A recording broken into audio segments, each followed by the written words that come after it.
खबर में दम है। स्वागत है आप सभी का, आपके साथ मैं हूं अभिषेक। वो खबर भी क्या खबर है जिसमें बड़े बड़े बोल आपकी ओर उछाले, भारी भरकम म्यूजिक डाला और एडिटिंग के झोल में आपको उलझाकर मुद्दे से भटका दिया। खबर में दम हो तो ऐसे लंद फंद की जरूरत नहीं पड़ती। वो खबर जो आपकी नजरों से गुजरी, जिसमें दम भरने की जरूरत नहीं होती, क्योंकि उस खबर में आप, मैं, हम हैं और इसलिए उसमें दम है। उसमें वो भी है जो समाज के अंतिम छोर पर बैठा है और उस तक सियासत पहुंचने का दावा करती है। आप और हम पहुंचाएंगे उस तक और बात करेंगे हर उस क्षेत्र की जिससे जुड़े हैं हम, कच्ची पगडंडियों की हलचलों से लेकर पक्की सियासत की गलियों तक। तो चलिए शुरू करते हैं। खबर में दम है।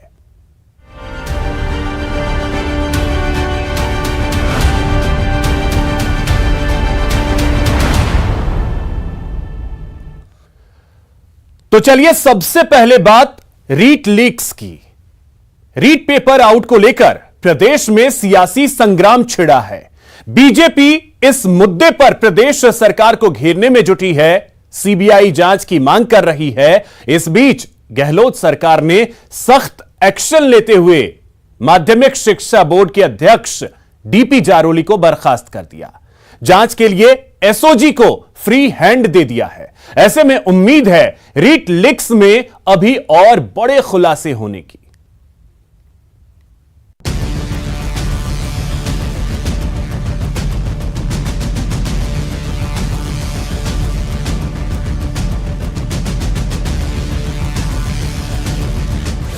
पेपर लीक और सियासत पीक, ये तो होना ही था। रीट परीक्षा को लेकर बीजेपी पहले से सरकार पर हमलावर थी और रही सही कसर एसओजी के खुलासे के बाद पूरी हो चुकी है। मुद्दा मिल चुका है सरकार को घेरने का। सो रीट लीक्स पर सियासत पीक पर है। रीट पेपर आउट पर संग्राम, रीट लीक्स सियासत पीक पर। रीट लीक्स पर बड़ा एक्शन, जारोली नपे, अब किसकी बारी? रीट लीक्स का असली खिलाड़ी कौन? प्रदेश की सबसे बड़ी परीक्षा रीट परीक्षा 2021 पेपर लीक हुआ तो प्रदेश की सियासत में भूचाल आ गया और अब जो खुलासा हुआ है उसके बाद प्रदेश में सियासत गर्मा गई है। एक बार फिर बीजेपी फ्रंट फुट पर है, सरकार को घेर रही है। बेरोजगारों के साथ न्याय करना हो तो एक ही तरीका है। यदि अशोक गहलोत जी में अब कोई नैतिकता और ईमान बची है तो उनको सीबीआई को ये जांच रीट की परीक्षा की तुरंत सुपुर्द कर देनी चाहिए, ताकि निरपेक्ष तरीके से सच सामने आए कि इसमें बहुत बड़े नाम आने हैं और करोड़ों का घोटाला है और हजारों लोगों को इन्होंने सत्ताधारी दल ने उपकृत किया है। इसलिए मैं पुनः इस पूरे प्रकरण की सीबीआई से जांच करने की मांग करता हूं।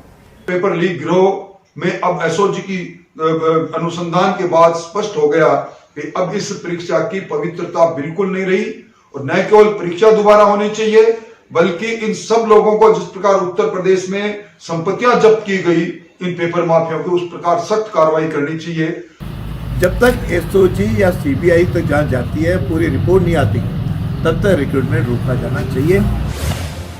दरअसल रीट पेपर 2021 में धांधली की खबरों पर हर दिन नई परतें खुल रही हैं।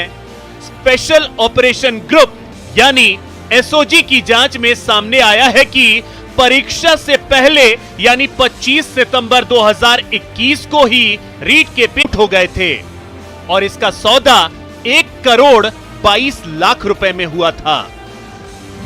एसओजी ने रीट पेपर लीक गिरोह का किया पर्दाफाश।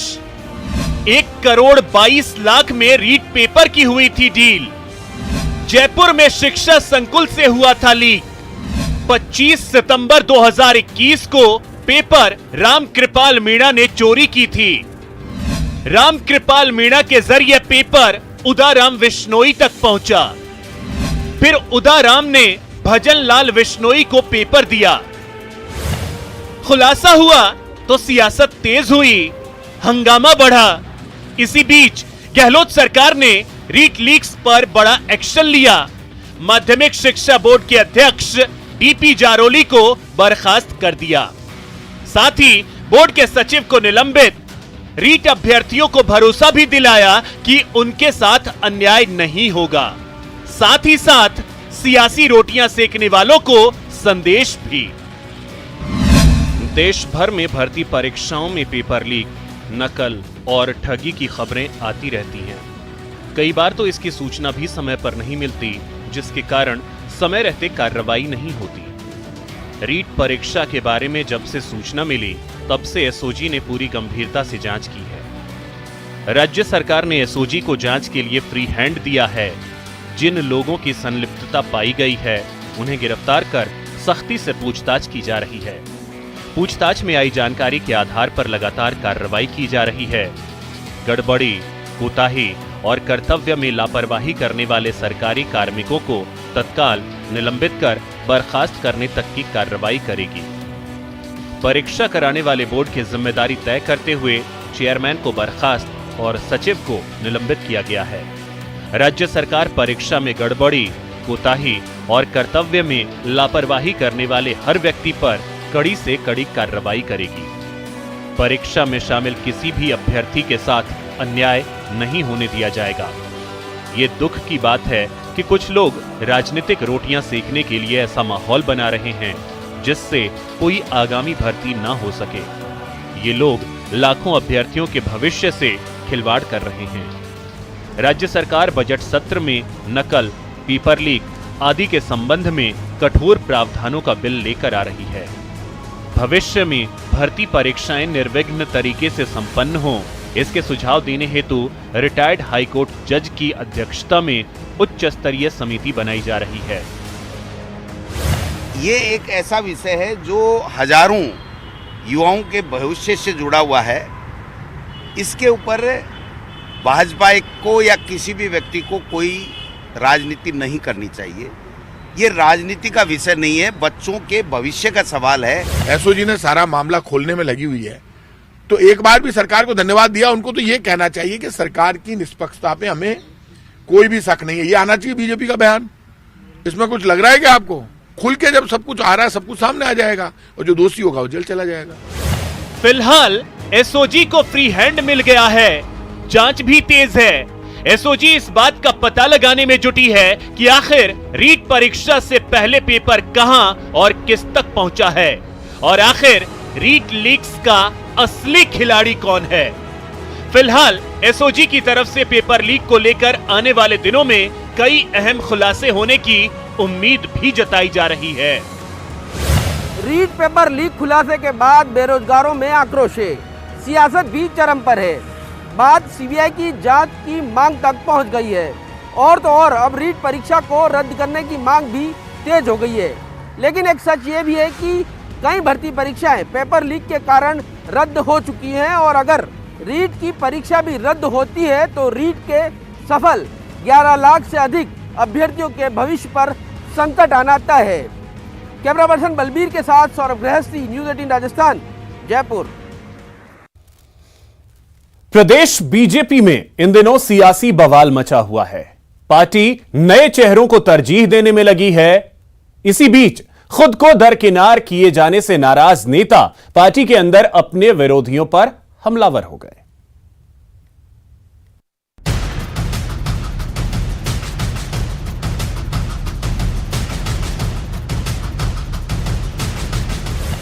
विधानसभा के चुनाव तो अगले साल होने हैं, लेकिन जयपुर शहर भाजपा में अभी से घमासान मचने लगा है। नए चेहरे विधानसभा सीटें तलाशने लगे हैं, तो जमे जमाए नेताओं को ये रास नहीं आ रहा। जुबानी जंग तेज हो रही है और बड़े नेता अपने आप को हाथी करार देने लगे हैं और साफ कहने लगे हैं कि उनके इलाके में छुटभइये नेताओं की एंट्री नहीं होगी। क्या अंदरूनी राजनीति की शिकार है प्रदेश बीजेपी? विधायक कालीचरण सराफ के बयान पर बवाल। प्रदेश नेतृत्व ने किया पार्टी में मनमुटाव से इनकार। प्रदेश बीजेपी के अंदर खाने चल रही सियासी हलचल की कहानी शुरू होती है आरएसएस मुख्यालय पर लगे एक पोस्टर से। पोस्टर में मौजूद विधायक कालीचरण सर्राफ की फोटो पर लगा क्रॉस का निशान ये बताने के लिए काफी रहा कि प्रदेश बीजेपी में सब कुछ ठीक ठाक नहीं चल रहा है। पोस्टर पर अपनी तस्वीर पर लगे क्रॉस के निशान से भड़के कालीचरण सर्राफ अचानक फ्रंट फुट पर आ गए और उन्होंने विरोधियों को करारा जवाब दे डाला। जरा आप भी सुनिए। मानते हैं और मानते रहेंगे। बात तो हुई, जनता ने 7 बार जिताया तो ऐसे थोड़ी जिताया है, कुछ न कुछ देर में खूबी देखी होगी तभी दिखाया है। ठीक है। हाथी के पीछे कुत्ते ऐसे भोगते रहते हैं, कोई फर्क नहीं पड़ता। विधानसभा चुनाव से पहले पार्टी में टिकट को लेकर दावेदारी का दौर शुरू है। कालीचरण सर्राफ मानते हैं कि उन्हें उस दावेदारी में पीछे रखने की साजिश की जा रही है, जबकि जयपुर शहर से बीजेपी के अध्यक्ष राघव शर्मा ऐसा नहीं मानते। उन्होंने कालीचरण के सवाल पर कहा कि जो अच्छा काम कर रहे हैं उन्हें चिंता करनी ही नहीं चाहिए, जबकि बीजेपी प्रदेश अध्यक्ष पूनिया पार्टी में किसी तरह के मनमुटाव की बात से साफ इनकार करते हैं। अगर अच्छा काम कर रहे हैं और इतने साल का उनका अनुभव है तो निश्चित रूप से उनको तो दृढ़ रहना चाहिए। संगठन मजबूत होगा, संगठन गतिमान होगा तो टिकट जिसको भी मिले लाभ उसी को मिलेगा। कहीं छोटी मोटी संवादहीनता के कारण या किसी व्यक्तिगत कारणों से किसी व्यक्ति की अनुपस्थिति वो पार्टी के जन आंदोलन को कमजोर नहीं करती है, वो सामान्य सी बात थी, उसमें कहीं सियासत नहीं है। बीजेपी में चुनाव लड़ने का सपना देखने वाले नेताओं में अभी से जुबानी जंग जारी है, वहीं शीर्ष नेतृत्व सब कुछ सामान्य बताने में जुटा है। शहर बीजेपी में कोई 1 दर्जन नेता ऐसे हैं जो बरसों से चुनाव लड़ने के ख्वाब पाल रहे हैं। हर बार उन्हें निराशाई हाथ लगती है, मगर इस बार जब से सतीश पूनिया अध्यक्ष बने हैं उनकी बाँछें खिली हुई है और उन्हें लगता है कि नए चेहरों पर पार्टी दाव जरूर लगाएगी। मगर बरसों से अपनी सीटों पर काबिज नेता मैदान छोड़ने को तैयार नहीं है और वो खुद को हाथी कहकर दूसरों को कुत्ता बताने से भी बाज नहीं आ रहे हैं। यानी अगले साल जब चुनाव होंगे तो टिकट चयन में बीजेपी को पसीने छूटेंगे। कैमरा पर्सन अविनाश के साथ बाबूलाल धायल, न्यूज 18 जयपुर। कोरोना काल में वर्चुअल चुनाव प्रचार प्रसार पर जोर है, रैलियां और भीड़ जुटाने पर रोक है। लिहाजा सोशल मीडिया नेताओं के लिए नया कैंपेन टूल बनकर सामने आया है। नेताजी भी सोशल मीडिया की उपयोगिता बखूबी जानते और समझते हैं, तभी तो सोशल मीडिया पर एक्टिव होने लगे हैं। चलिए आपको बताते हैं कि आखिर नए कैंपेन टूल को लेकर कौन कितने पानी में है।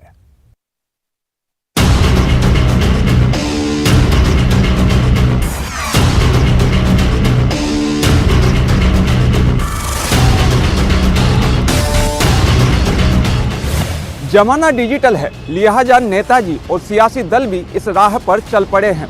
कोरोना काल में तो कैंपेन का तरीका ही बदल गया है और अब सोशल मीडिया कैंपेनिंग का नया हथियार बनकर उभर रहा है। लिहाजा राजनीतिक दलों की सक्रियता तो सोशल मीडिया पर बढ़ी ही है। पार्टी से जुड़े नेता भी सोशल मीडिया पर खुद को ताकतवर बनाने की जुगत में जुट गए हैं। सोशल मीडिया पर किसका कितना दम, कौन दमदार कौन फिसड्डी। सोशल मीडिया नेताओं का नया कैंपेन टूल।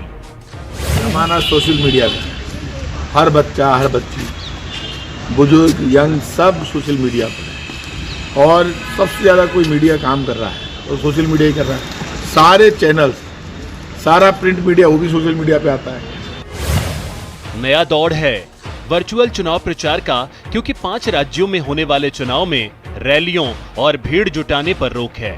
लिहाजा सोशल मीडिया पर ही सियासी जोर है। बात पहुंचानी है, पहुंच बढ़ानी है, लोगों के बीच लोकप्रियता बढ़ानी है तो सोशल मीडिया का मंच ही अब नेताओं की पहली पसंद बनती जा रही है। खासतौर पर राजस्थान में भी नेताओं के बीच सोशल मीडिया पर ताकत बढ़ाने की होड़ सी लगी है। सोशल मीडिया पर सियासी सक्रियता बढ़ी है क्योंकि 2023 में प्रदेश में भी विधानसभा के चुनाव हैं और कोरोना का कहर कब खत्म होगा इसे लेकर ठीक कुछ कहा नहीं जा रहा है। तो सोशल मीडिया के जरिए प्रचार बढ़ा है और मैं ये मानता हूँ कि ये थीम भी बड़ी है। तो ये जो प्रचार हो रहा है, ये लोगों तक संदेश सोशल मीडिया के जरिए पहुंचाया जा सकता है, वो पहुंचेगा। आगे के लिए भी एक बड़ी शुरुआत है। तो ये एक लिटमस टेस्ट हो जाएगा पूरा का पूरा। मुझे पक्का विश्वास है कि ये न्यूज़ मीडिया के जरिए लोगों तक संदेश भी पहुंच जाएगा, ये सक्सेस भी जाएगा। सोशल मीडिया एक सही ग्राउंड है, नो डाउट। वो माहौल चुनाव में नहीं बनता सिर्फ सोशल मीडिया के जरिए, जो बनना चाहिए रैली बड़ी मीटिंग से बनता है, लेकिन इससे भी बहुत अच्छा संदेश जाएगा और ये कारगर साबित होगा। अब जरा आपको बताते हैं कि राजस्थान में आखिर सोशल मीडिया पर कौन कितने पानी में है। राजस्थान में सोशल मीडिया पर सबसे ताकतवर वसुंधरा राजे के फेसबुक पर 93 लाख और ट्विटर पर 46 लाख से ज्यादा फॉलोअर्स, अशोक गहलोत के फेसबुक पर 34 लाख और ट्विटर पर 35 लाख से ज्यादा फॉलोअर्स, सचिन पायलट के फेसबुक पर 26,76,000 और ट्विटर पर 36 लाख से ज्यादा फॉलोअर्स, गोविंद सिंह डोटासरा के फेसबुक पर 3,56,000 और ट्विटर पर 11 लाख फॉलोअर्स, सतीश पूनिया के फेसबुक पर 5,89,000 और ट्विटर पर 3,69,000 फॉलोअर्स, गजेंद्र सिंह शेखावत के फेसबुक पर 12 लाख और ट्विटर पर 4,44,000 फॉलोअर्स, हनुमान बेनीवाल के फेसबुक पर 7,80,000 और ट्विटर पर 7,16,000 फॉलोअर्स, भूपेंद्र यादव के फेसबुक पर 10 लाख और ट्विटर पर 4,75,000 फॉलोअर्स, अर्जुन राम मेघवाल के फेसबुक पर 4,95,000 और ट्विटर पर 2,69,000 फॉलोअर्स, कैलाश चौधरी के फेसबुक पर 5,43,000 और ट्विटर पर 1,25,000 फॉलोअर्स, डॉक्टर रघु शर्मा के फेसबुक पर 5,21,000 और ट्विटर पर 4,90,000 फॉलोअर्स, हरीश चौधरी के फेसबुक पर 3,03,000 और ट्विटर पर 1,22,000 फॉलोअर्स, प्रदेश कांग्रेस के फेसबुक पर 9,69,000 और ट्विटर पर 2,65,000 फॉलोअर्स, प्रदेश बीजेपी के फेसबुक पर 10 लाख और ट्विटर पर 6,86,000 फॉलोअर्स।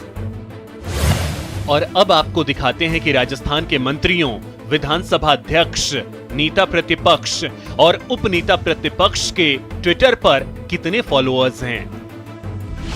बीडी कल्ला ट्विटर पर 95,400 फॉलोअर्स, शांति धारीवाल ट्विटर पर 2,480 फॉलोअर्स, प्रसादी लाल मीणा ट्विटर पर 29,800 फॉलोअर्स, लालचंद कटारिया ट्विटर पर 58,400 फॉलोअर्स, प्रमोद जैन भाया ट्विटर पर 25,600 फॉलोअर्स, उदयलाल आंजना ट्विटर पर 26,300 फॉलोअर्स, प्रताप सिंह खाचरियावास ट्विटर पर 2,71,000 फॉलोअर्स, सालेह मोहम्मद ट्विटर पर 31,900 फॉलोअर्स, हिमाराम चौधरी ट्विटर पर 1,04,000 फॉलोअर्स, महेंद्रजीत सिंह मालवीय ट्विटर पर 6,028 followers, doctor Mahesh Joshi Twitter पर 26,800 फॉलोअर्स, रामलाल जाट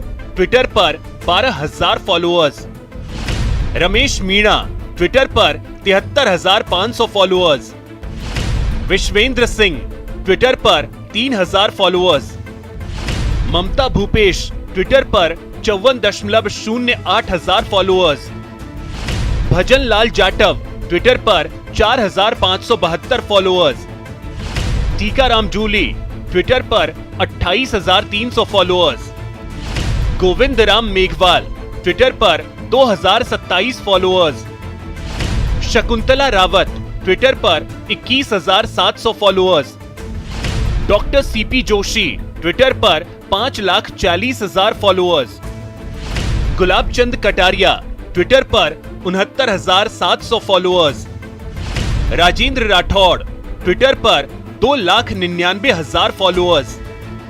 सार्वजनिक सभाएं राजनीतिक क्षेत्र के अंदर जो बड़ी बड़ी हुआ करती थी, उन सार्वजनिक सभाओं के ऊपर भी प्रतिबंध है। अब एकमात्र प्लेटफॉर्म ऐसा ही है जो आम आदमी जिससे जुड़ा हुआ है, और वो है सोशल मीडिया। अब सोशल मीडिया के माध्यम से अभिव्यक्ति की आजादी या अपने विचारों को दूसरे लोगों तक पहुंचाने का एक जरिया और एक साधारण जरिया सरल तरीके से आदमी की पहुंच के नजदीक आ रहा है। सोशल मीडिया को और प्रभावी बनाने के लिए सरकारों को भी एक अलग से कानून बनाने की आवश्यकता है। माध्यम कोई भी हो, और आज की तारीख में सोशल मीडिया बहुत ज़बरदस्त माध्यम है। इसके अंदर आप ये नहीं कह सकते कि मैंने ये नहीं कहा। अभी मैं आपके सामने खड़ा होकर बोल रहा हूँ तो मैं डिनाई नहीं कर सकता कि मैंने ये शब्द नहीं कहे, क्योंकि आप सब उसको रिकॉर्ड कर रहे हैं और वो सब एयर हो रहा है। तो इसलिए ये तो बहुत ज़बरदस्त बात है। इसके अंदर तो हर पॉलिटिकल लीडर को, हर पार्टी के कार्यकर्ता, हमारी पार्टी के कार्यकर्ता इसके ऊपर काम कर रहे हैं और बाकायदा हमारा जो आईटी सेक्टर है उसके ऊपर काम कर रहा है। सोशल मीडिया की इस ताकत में प्रदेश के कई नेता दमदार तो कई नेता फिसड्डी हैं। कोरोना काल ने काफी कुछ तय कर दिया है कि चुनावी जंग अब मैदान में नहीं बल्कि वर्चुअल प्लेटफॉर्म्स पर लड़ी जाएगी। भविष्य को भांपकर सियासतदानों और सियासी दलों ने अभी से सोशल मीडिया पर अपनी ताकत बढ़ाना शुरू कर दिया है। कैमरामैन बलबीर सिंह के साथ दिनेश शर्मा, न्यूज़ 18, जयपुर।